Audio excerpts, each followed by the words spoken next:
اعوذ باللہ من الشیطان الرجیم بسم اللہ الرحمن الرحیم۔ شروع اللہ کے نام سے جو بڑا مہربان نہایت رحم کرنے والا ہے۔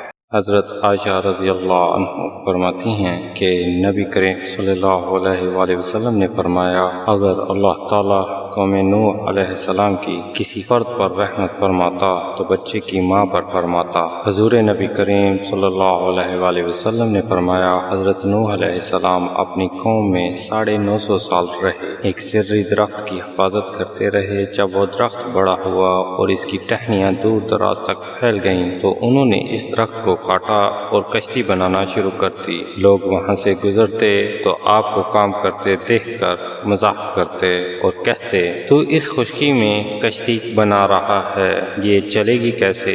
آپ ان کے جواب میں بس اتنا فرماتے کہ ان قریب تمہیں معلوم ہو جائے گا۔ جب حضرت نوح علیہ السلام کشتی بنا چکے اور پانی ابلنے لگا اور طوفانی شکل اختیار کرنے لگا تو بچے کی ماں ڈر گئی کہ کہیں میرے بچے کو کوئی نقصان نہ پہنچے۔ وہ اپنے بچے سے بہت محبت کرتی تھی۔ وہ بچے کو لے کر گھر سے نکلی اور پہاڑ کی راہ لی، حتیٰ کہ تمام سفر طے کیا کہ پانی وہاں تک پہنچ گیا۔ وہ وہاں سے بھی بچے کو لے کے پہاڑ کی چوٹی پر چڑھنے لگی۔